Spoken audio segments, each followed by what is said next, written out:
Welcome everybody to our December 2024 HubSpot User Group. We have Lisa from Thalox here. She's going to be talking about advanced HubSpot lead segmentation strategies for B2B companies. She has a really great presentation. She does lots of public speaking, and she's even going to get into HubSpot and do some screen sharing. So you will definitely lead today knowing how to put lead segmentation into place for your specific company. Lisa, if you could go to the next slide here. I'm Jen. I'm the owner of Kiwi Creative. We do host these quarterly HubSpot user groups. We're a 3 times accredited HubSpot Platinum partner, and we work just with clients in the B2B software and tech space, which is why we're hosting this specific topic. So Lisa's our December speaker. We do have another one coming up in March about custom integrations as well. So by registering for this event, you'll get some notifications for future events as well.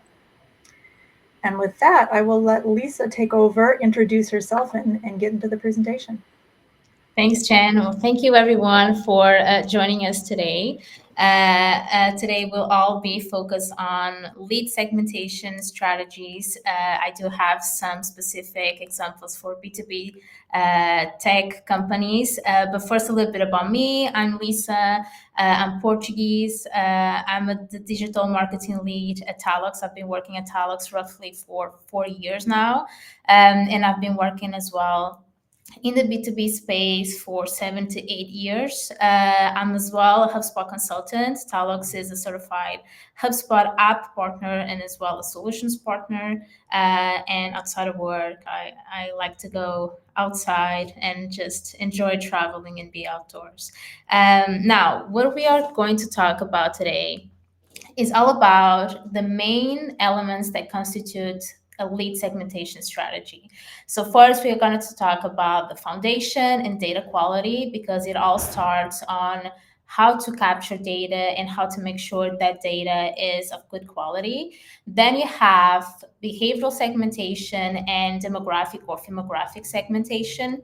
Those are 2 ways that you can use that data to segment your audience. And then with that, we can go a little bit further and talk about scoring models, and everything is used then to finally nurture leads through their customer journey and as well send the best ones to sales. So I kind of drafted here a little house. I want you to picture that this is basically the main elements that constitute a lead segmentation strategy. So think about a house. In a house, you have a foundation that will sustain the rest of the things, right? So as a foundation, you need data. You need very good strategies on how to capture data, on how to make sure that all your team is aligned and is filling out the mandatory properties or fields that will constitute and will help you define and qualify your leads. And you have to as well define certain strategies and processes to make sure that you have very good data coming in. And it's not, you have like a good foundation that you can segment on later. Then you have kind of the pillars or the walls of the house. And this is what really gives structure to your data. So you have behavioral segmentation, which is focused on the digital blueprint of your leads and what they are doing with your brand, with your website, with your product. And also you have demographic or firmographic, which obviously focuses on the profile of your contacts. And then in the roof, you have advanced scoring models. So I put it in the roof because really without good quality data and without this 2-dimensional approach of having engagement and having demographics, you cannot have a very good scoring model. So that's why it's in the top. And this is basically what constitutes, for me, a very good lead segmentation strategy. I will show you, as I said, some very actionable examples inside HubSpot of lists, of scoring, and automation that you can then bring home and adapt to your own reality. And I use these examples more into the B2B tech, so then you can as well, if you happen to be in that world, you can adapt easily.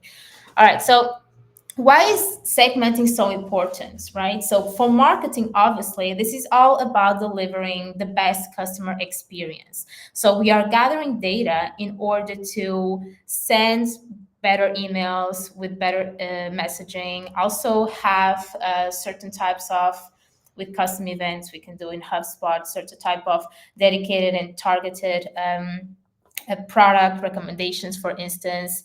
So everything revolves around delivering the best customer experience and really lead them down the funnel. So then finally for sales, you can qualify them and you can have a very good, solid lead. Then it's easier as well to convert for sales. And when it hits sales, we know that this person has been engaging a lot and this person is as well matching our ideal customer profile. So all of that kind of begins in marketing, not only, but let's say that it starts in marketing, and the finish line would be sales and as well improving the conversions. So like the whole lead management process, of course it doesn't end here. You have customer success as well that can give you a lot of good information about your leads and how to optimize over time. Now let's first start maybe here with how you capture the data, right? So mainly you're probably doing this, you're capturing data through forms. And in HubSpot, you can do, there's two functionalities that I use a lot. One of them is dependent fields. So dependent fields allows you to know more about a particular persona without overwhelming them with tons of different fields, right? So basically here you can see in the bottom image that I have, you can, for instance, ask what marketing automation platform do you use? And then based on the value that this person is choosing, then another field, another property is popping up, and then they can as well answer another one. So the one that it's not visible will only show up, it's dependent, as the name says, on the previous one that it is visible. So of course, this is a way that you can use to grab more data and at the same time improve your conversion rates for the form submission, because we all know that tons of fields do not help the conversion, and usually you would have 3 to 4 fields to optimize it. Now, another thing with forms is you can do progressive fields or progressive profiling campaigns to help you know more about a contact that is already existing in your database. But the next time they are filling out a form, instead of showing, for instance, what marketing automation platform do you use, because they have filled that information before, you're choosing another type of property with new information, for instance, how many contacts you have in HubSpot. So all of this are ways that you can use HubSpot to optimize the way you are capturing data. Of course, this is not the only way that people are coming into your CRM. So sales can as well immediately create a content because they chatted on some event and they are creating a brand new contact. Or then you have a list of new contacts that you want to import as leads. But all of that needs processes, and that's really what it is about. More than everything else, you need to define, for instance, for everyone who is or who can import data, you need to make sure that you have an email template, Excel that everyone can have access to, and make sure that every single contact has certain fields that you define as mandatory to qualify them further, because sometimes it happens that leads or contacts are being pulled into HubSpot without lead source, for instance. So it's important to sit down with your team and define which properties you need to have filled into HubSpot when you're importing a contact. The same thing goes for sales. When sales is creating a new contact, there are certain fields that need to be filled right immediately, because it might be that some of those fields are dependent on this lead qualifying further into a life cycle stage, for instance. So it's all about processes for your team, and this is a way the marketing has to get more information out of the lead. Now, this is how basically you capture explicit data. This is how you capture implicit data. As long as you have the HubSpot tracking code installed in your website, you will have tons of web analytics that you get in HubSpot, and you can use that then to kind of trace a profile on how engaged this content is. You can use UTM tags as well in your URLs if you're running a campaign, which is something that I like to use. And then as well, for sure, the lead source is for me mandatory that you need to have a lead source. Every content needs to have a lead source, because this is as well, it's going to help you, guide you through, and let you know where this content came from and what kind of information do they need from you. All right. So another thing that I advise everyone to do is, again, sit down with your team, and there are some standard properties that you can get with HubSpot, like annual revenue, employee count, tech stack. This is something that is filled in HubSpot as long as you have a business domain. And then this is automatically populated through HubSpot Insights. I know HubSpot Insights is, I think, currently sunsetting, and you will, I think, new accounts will not have that unless they are subscribing for Breeze AI. But this is something that you have inside HubSpot. So those kind of properties, if you want to, for sure, you can ask, but you can have, somehow a ballpark number for those.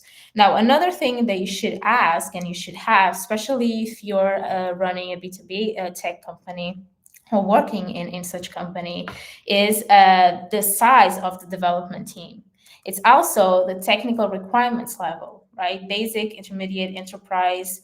Another thing could be the buying stage. In the buying stage, this is a custom property that I like to have, but all of this, and you will see that in just a minute when I'll show you some examples, you can, based on what your leads or your contacts are doing inside HubSpot, like the signals that they give you, all of those are hints that can tell you in what buying stage they are. And this is as well a very good segmentation technique to help you then deliver a specific and more targeted content. And then budget and decision timeline as well. It's important, especially for the sales process. But this is really an example. But the bottom line here is defining custom properties that you have to create, and defining which standard and overall properties that are important for you, that you have to track, that you have to populate. And those are the ones who are then defining your ideal customer profile. All right, so let's jump to HubSpot, and I will show you here some examples. So if you want to have the screenshots of this list or workflows that I'm about to show you, just send me a DM on LinkedIn. I'm happy to share them with you. So the first one here, and remember about the house, having a foundation, making sure that the information that you have is the one you need in terms of quality. This is a very simple check that I do. Maybe it is not relevant for every single case, but especially for B2B, I believe it is. So every time we have a contact with the email domain is known, so hopefully every email domain is known, then I'm opening up a branch here. It's not what I wanted to do. Okay. So this is a bit slow today. Okay, good.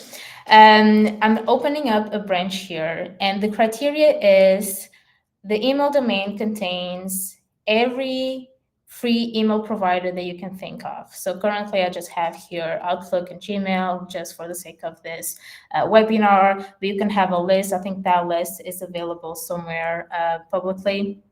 So basically, you can kind of filter in all the email domains that match a free email provider. And then based on that, you can set a custom property. I call it confidence score, but you can, name it differently. And I'm setting this property as low. Okay, so this is a low confidence score because this person is using a free email provider. I don't know the company. I cannot help. I cannot reach the data with HubSpot Insights or Breeze AI or anything. So I would say this is a criteria that I can use later in a scoring for quality. I will show you in just a minute. That tells me, okay, the quality is low. If it's not, then the quality is high. I can also put that into a static list that I can verify the domain. And maybe I can use Clay, for instance, to help grab the business email address or something like that. So this is an example of a process implemented to kind of assess the data quality. Another thing here, and this is a little bit more complex or extensive, as I said to you, we have HubSpot Insights for most of us maybe, but new accounts need to have Breeze Intelligence credits to enrich the data. Now, with HubSpot, and maybe a lot of you already know this, you have HubSpot Insights. Every time you have a new contact with a business domain, it kind of scrapes the internet for the company, for industry, for annual revenue, and for number of employees. So what you can do as well to enrich the contact record is pulling that company data into the contact. So here I'm filtering this for last modified date. So basically these people will enroll every time something changes to make sure they have all of this filled in. And then I'm setting here industry. So I'm grabbing, by the way, this is a company based workflow. So I'm pulling the associated object contact. I'm pulling the industry into the contact, which is associated with that company. Same thing for annual revenue, and same thing for number of employees. Now, with number of employees, the standard property for number of employees is a numeric field, I believe. So if you want to have a range, you need to do this kind of not so fun work of creating a custom property, and then based on the range, you will define ranges of 1 to 5, 2 to 25, 25 to 50, and so on and so forth. So you have like a drop-down list instead of any number that can come up. And then again, you can copy that into a company, a contact record. So for sure, this takes a little bit more time. It's really important to make sure that you have everything set up. I can send you a screenshot of this, so you can set it up by your own. But this is a way as well that we can have more data coming into the contact record that we can then later segment. All right. So as I said to you, we have here the email verification for data quality. Now I created here an example of a scoring that assesses the data quality of my leads. So here, what I have here is, it's loading, just a minute. I'm checking here, or I'm scoring the complete company information. So every time a new contact comes in, maybe he's running through this company data, contact data workflow. The data is being enriched, and then I'm scoring this lead and checking if they have industry, number of employees, annual revenue, and then based on the importance that this information is for me, because you can, of course, break that down a little bit more. But based on that information, let's say that, okay, a certain industry, I just put here known, but a certain industry is important because it really defines my ideal customer profile. I only want to target healthcare companies because my product is only for healthcare companies. Then I choose healthcare here, right? And then I add a point. If there's another industry that I'm not so interested in, I can also add less points. So negative points are not available anymore, but I can add less points, and so on and so forth. So this is a way to assess that. Another thing that you can include in this scoring is as well the confidence score. If we are talking about here a business email address or free email provider, and also technical requirements level, or any other type of property that you probably have right at the beginning because you're asking that informs as well as budget and timeline. So of course, this will change over time. But the bottom line here is that you have a property that tells you how is this contact scored in terms of data quality. Do they have enough data that I can work with? For sure, this would be from 0 to 100, and you can then, based on that, define other actions, especially for sales.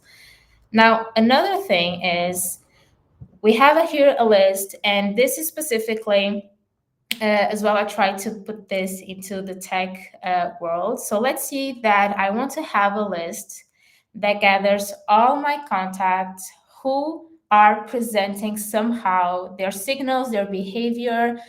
It's given me a lot of hints of deep technical engagement, right?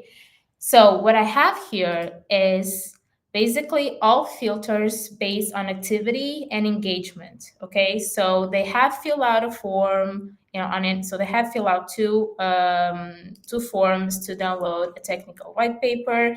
In this case, for form, and as well, you will see you can do the same for page views. You can refine this filter. So you don't have to only do has filled out the form or has not filled out the form.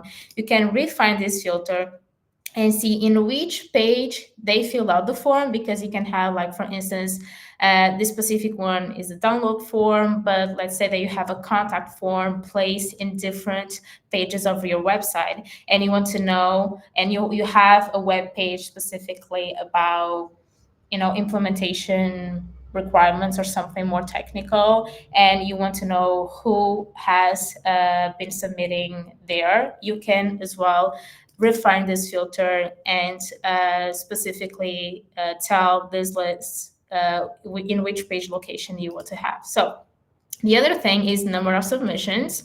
It can be that you have as well a form that it kind of requires a lot of submissions, or it makes more sense to have two or more than two. You can do as well that refinement, and as well date. So you can say is on or before, in between, is less than. So you can kind of narrow this down to have, for instance, your most recent leads that presented a deep technical engagement in the last 30 days or something, right?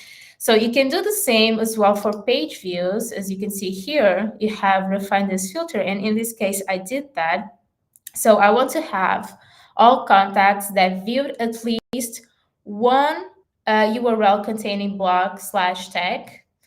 And they saw this at least 5 times. So they kind of engaged with articles that have this URL here at least 5 times, right? You can do as well at most and exactly. And here I have another example of knowledge-based technical documentation. So basically, this goes to show that you can choose a lot of different activities based on what your leads are doing with your website or product or digital campaigns, and this is giving you a lot of information on how engaged they are and where they can be in the research phase or customer journey phase.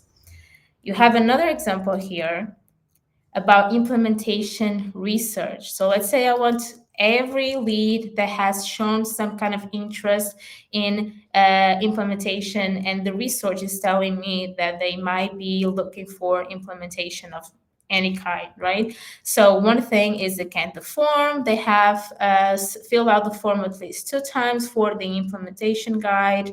And again, page view, case studies. And here in this case, I'm using the date refinement filter. So I want to know who has visited this page in the last 40 days. So then I have really a very solid contact list. And based on that, because it was so recent and they are showing a lot of engagement, I can tell them, okay, here's a documentation that you need for implementation, or let's schedule a call. So this is not the finish line right here. So this is always a way to get somewhere and to, at the end of the day, deliver the best customer experience you can deliver.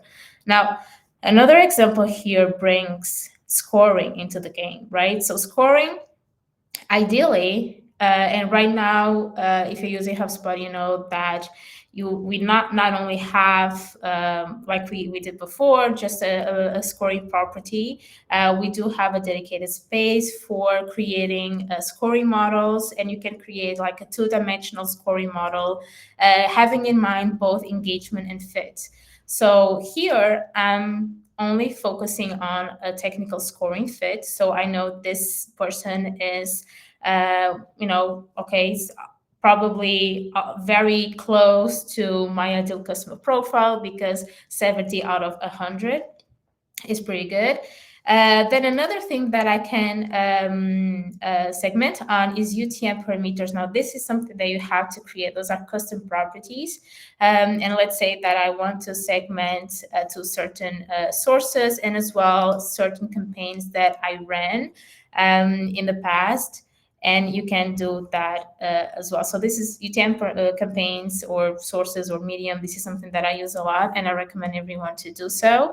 And then I can, kind of, work on top of that, and use again the page view and the form submission. And also list membership is as well another filter that you can have in contact lists. And this one in particular is enterprise technical evaluation. I think I have it somewhere, but let's open up.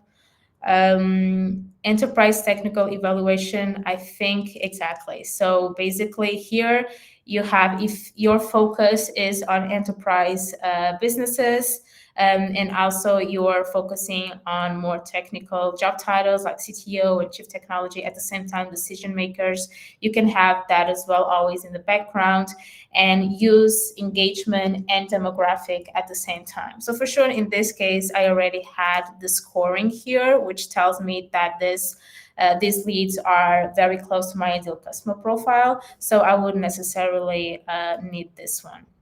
But this is another example that you can have. I mean, if we have a lot of leads, actually matching all these criteria will be good, because this is a lot, because I'm using always the condition end. So it means that they need to be matching all of these conditions at the same time. Now, another example here, I'll just show you this, is an automation about the feature investigation depth. So this is something I like to use. Basically, I'm creating a custom property about page views. And here I name it feature page views. Let's imagine that it's your product's feature. The trigger for this is a page visit.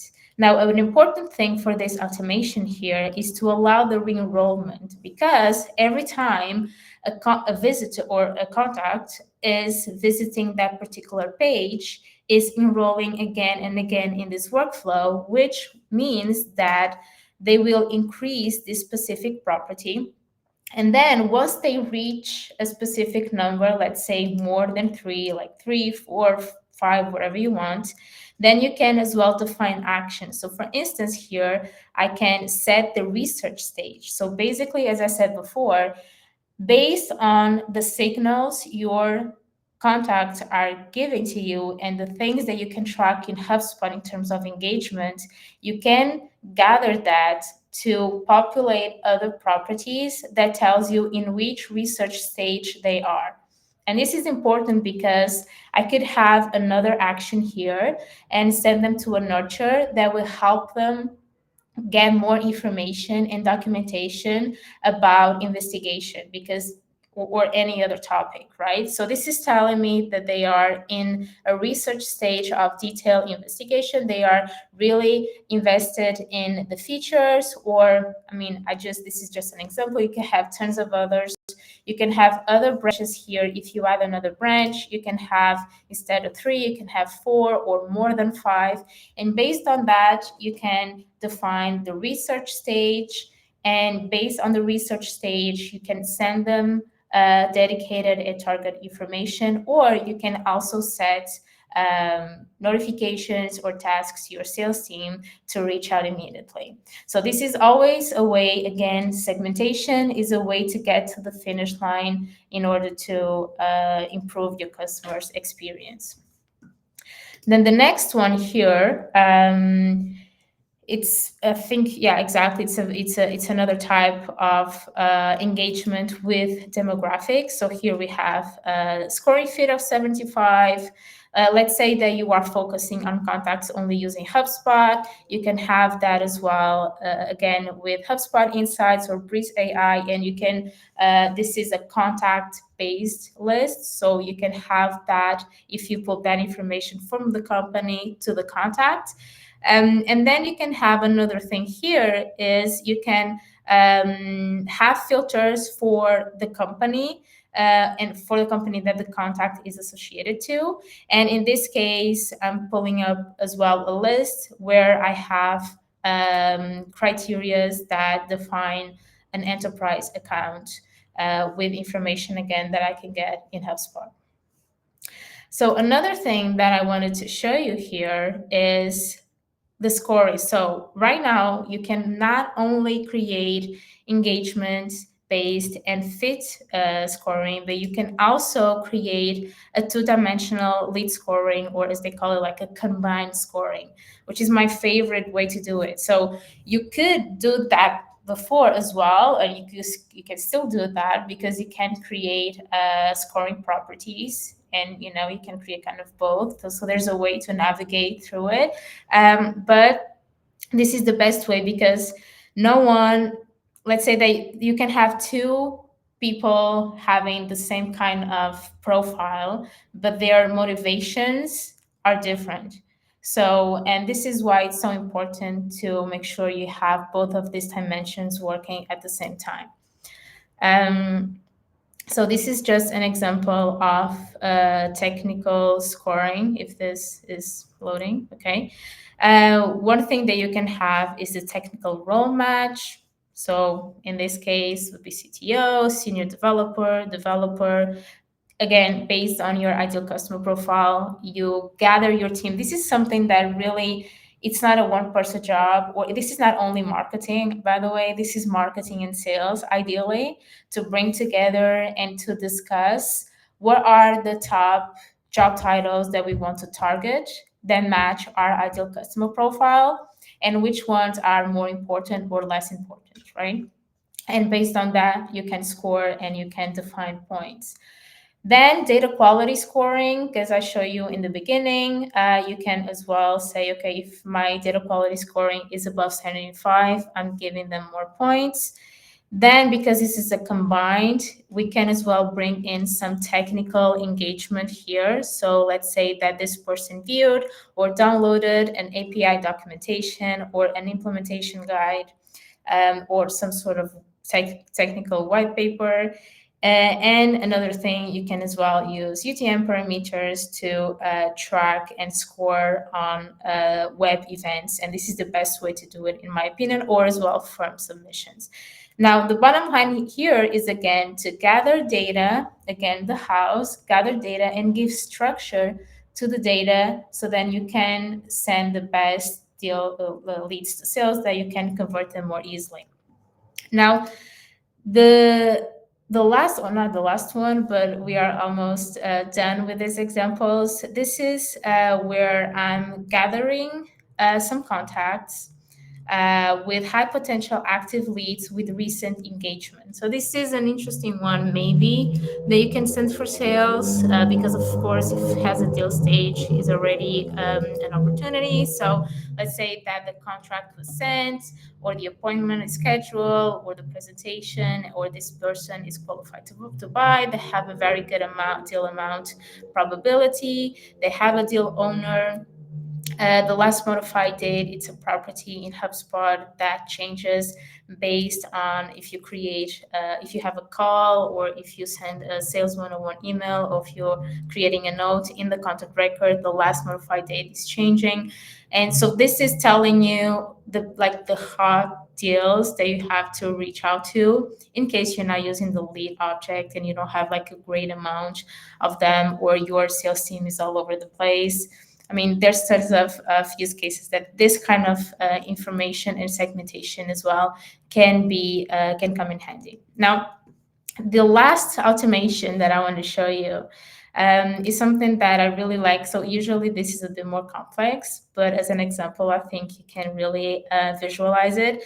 So here, let's see, okay. So here, basically, I'm creating a branch, and the trigger here is as well last modified date, but it could be any other trigger. You can even a specific list, a specific segment.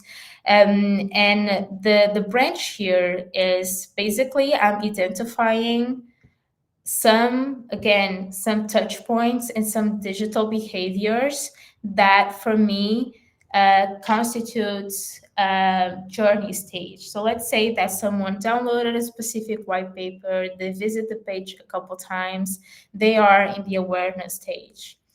Then they went a little bit further. They filled out the form for implementation guide. They are discovering. Then they went even further. They are already into pricing. They are evaluating. So the bottom line here, for sure, you should have this a little bit more detailed. But the bottom line here is, again, based on those digital hints that your contacts are giving you, and you can get them in HubSpot really easily. You can put them really easily. You can define certain stages, and you can define actions for each one of them. So let's say that if someone hits awareness, you can populate this custom property and send them to an early stage nurture. If they are into discovery, you can as well send them to like a discovery nurture, or create a task to send more technical resources to a specific user or contact owner. And then here is the same. So you can assign to the contact owner to send them case studies because they're evaluating. So case studies are actually relevant for them. So obviously this is a very simple way to put it, but the concept is here. Use your digital footprint that you can get in HubSpot to deliver content, and you can automate that, so you don't need to do that manually, obviously. Now, going back to the presentation here, as I said several times, this is really about delivering the best customer experience. And this is, as I said, segmentation is not the finish line, is a way to get there. And it's part of a bigger and more important strategic segmentation, lead segmentation, that you have to define with marketing, with sales, with customer service.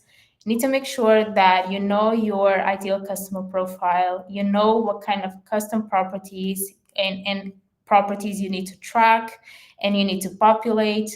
Marketing has to know which ones they can enrich and which ones they need to include in the forms. Customer sales need also to make sure they are filling out the mandatory fields that can help all the other automations in the background that we have, and as well deliver or establish a process for importing contacts as well in HubSpot. This is all about data. Data is the foundation for everything. Then implementing all of that in HubSpot, it's really, if you have someone very good in HubSpot in your team, or if you're working with a partner, that's not the hard part.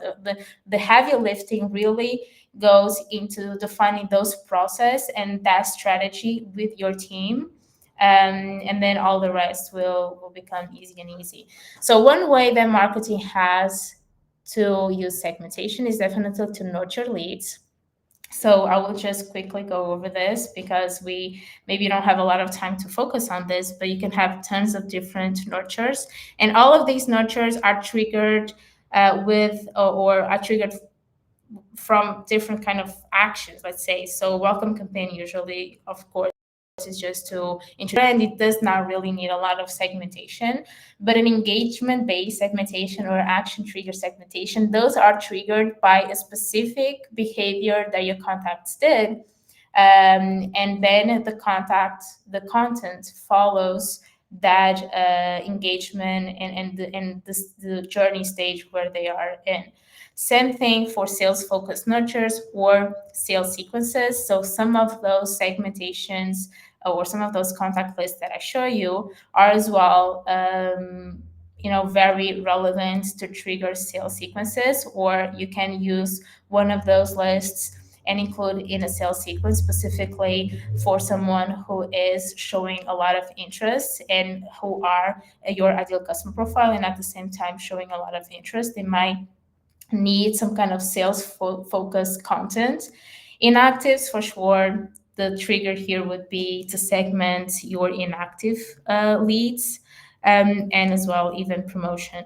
So this is one, hopefully you can see this. So this is one example. The trigger here is lifecycle stage. So for sure, this already gives us a very good hint of what kind of lead we are talking here, because they are a marketing qualified lead already.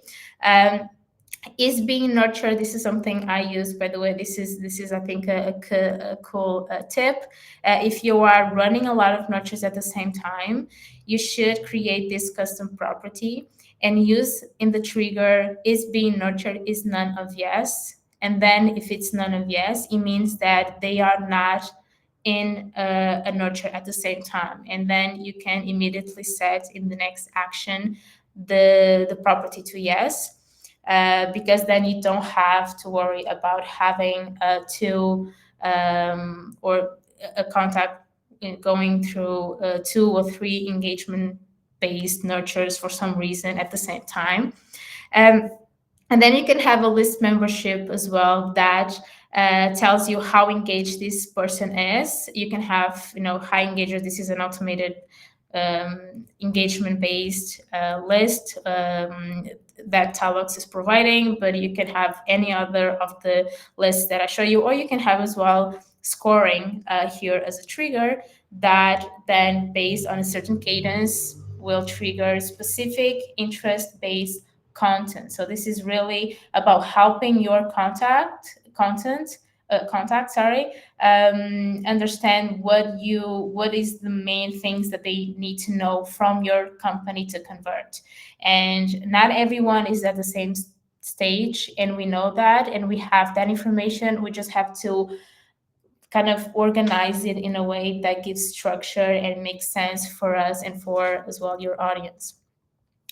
The finish line then is handing off to sales, right? So this is a very simple workflow here that based on, you can set an MQL automatically. There's different ways to do it. This is one way to do it.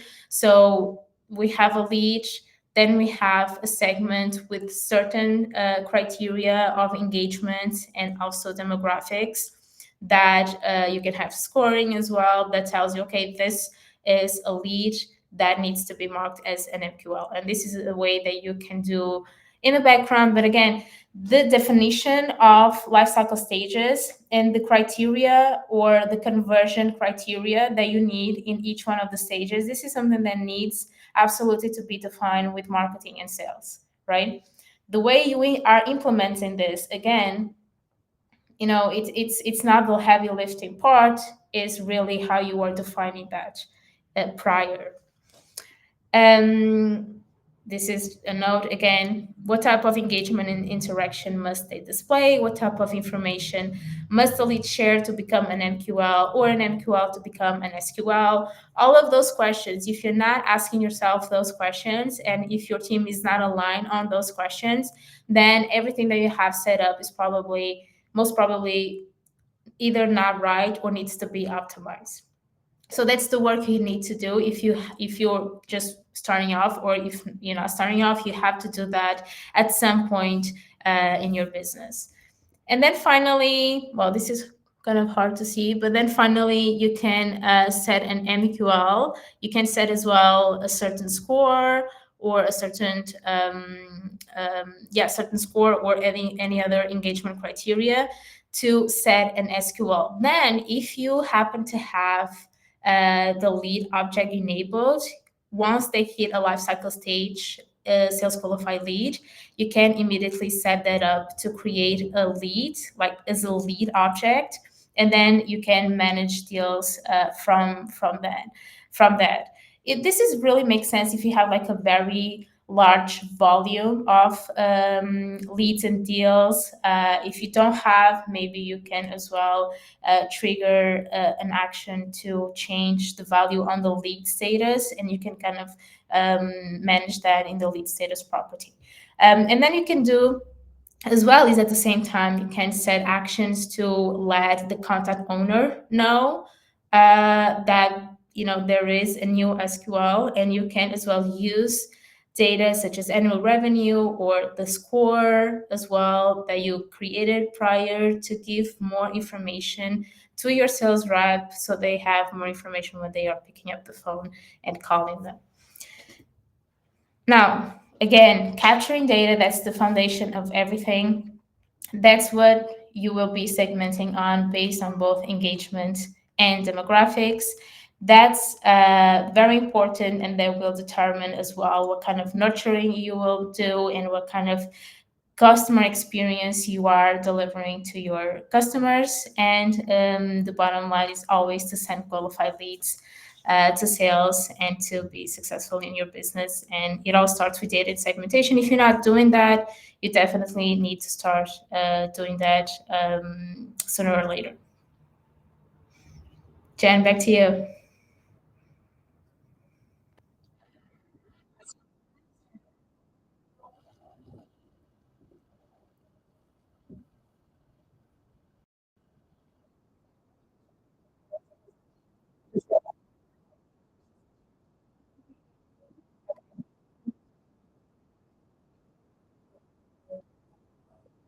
Okay.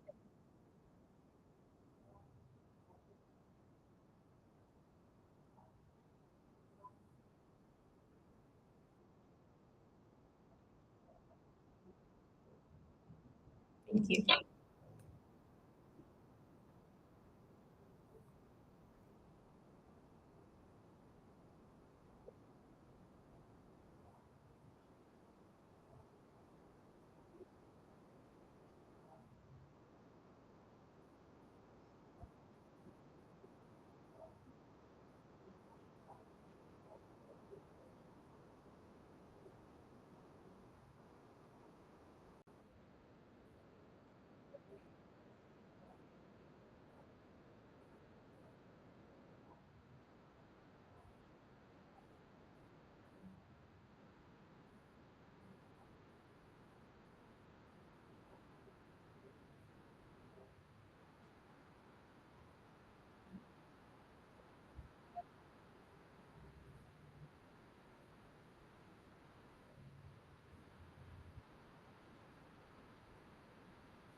Um, Yes, I believe so. I actually haven't had the time to look a lot into it, but I do believe that the new form is really just to help you, again, improve conversion. So you don't have to showcase all the fields at the same time, and you kind of have steps that you can see next, next, next. So definitely, I don't think they are taking out that functionality in the new way to create forms. So I would have to check that to confirm, but I definitely feel like they have that option as well. Yes.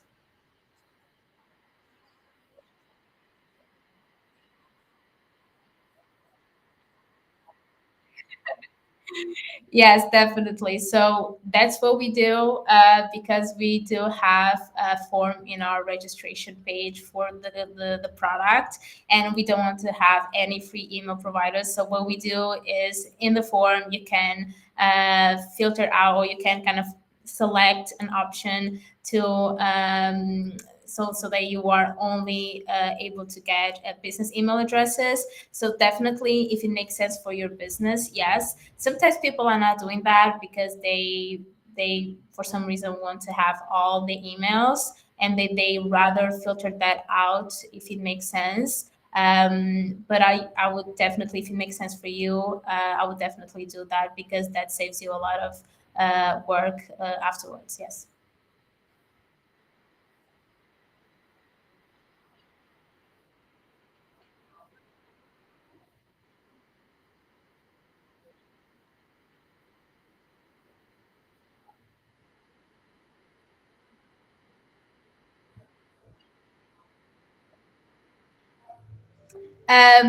You mean like data enrichment, like the Breeze AI data enrichment? Okay, okay. Yeah, well, I love that. Actually, something that you can do, even if you don't have Breeze AI, I definitely recommend you to do. You can see what kind of information you, or what is your, let's say, potential to improve your data based on the data that you would get from Breeze AI.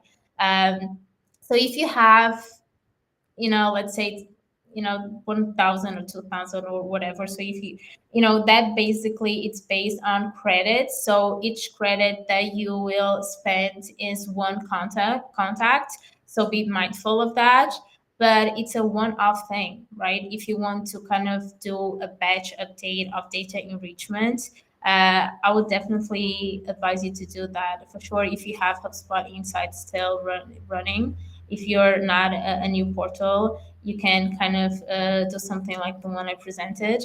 But I mean, Breeze AI and data enrichment is amazing, and I really recommend everyone to invest in that because that's the best way you get sometimes to get some very important fields that otherwise you would probably struggle to get if you're using just forms.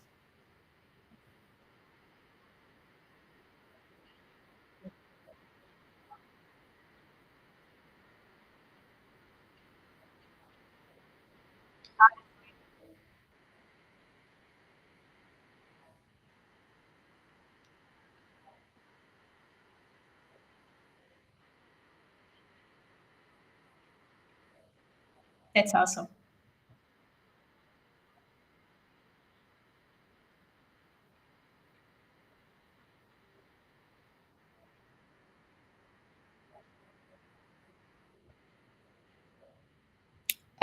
No. So I believe not. So if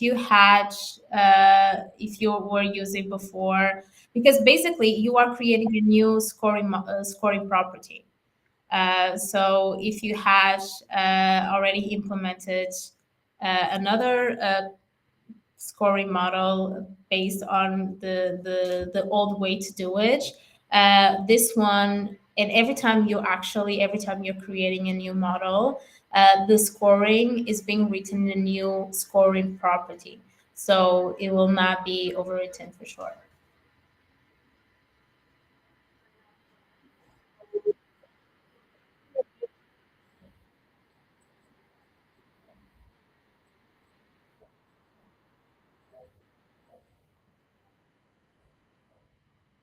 Hmm. So I'm not sure what she was referring to, but ideally, if you're using a list as a trigger point, you for sure you have to create the list first.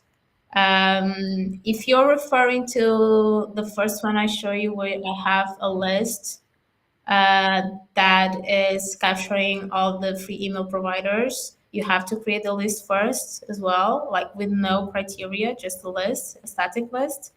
But maybe you can find me on LinkedIn and kind of explain a little bit more what you mean by that, because maybe it was at a certain point and now I don't have it in mind.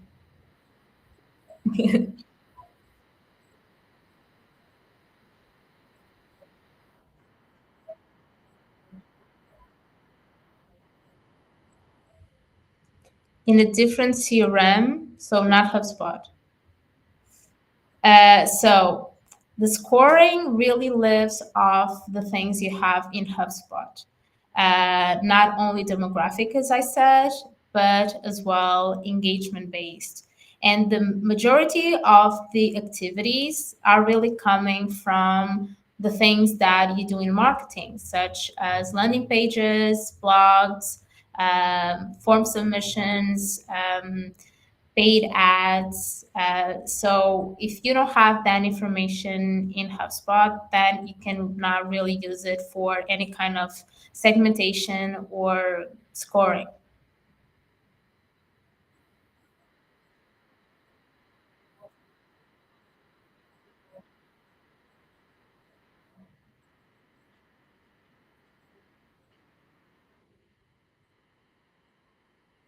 Yes. So I would say that I really like to have everyone in the same room. I know now it's kind of not so much a practice because we have a lot of remote workers.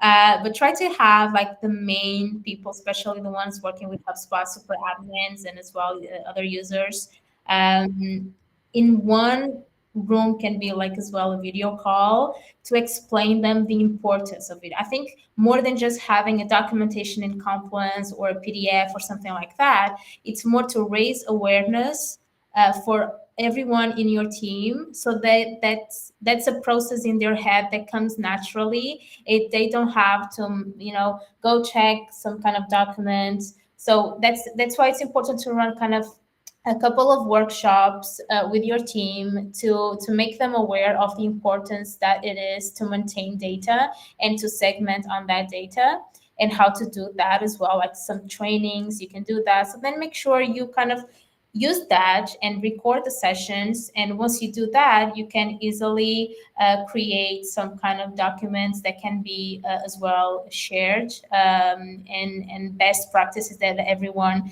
can use, even if someone is entering new to the team, it's a new hire, so you have that. But first start with having a conversation with everyone and making sure everyone is in the same page.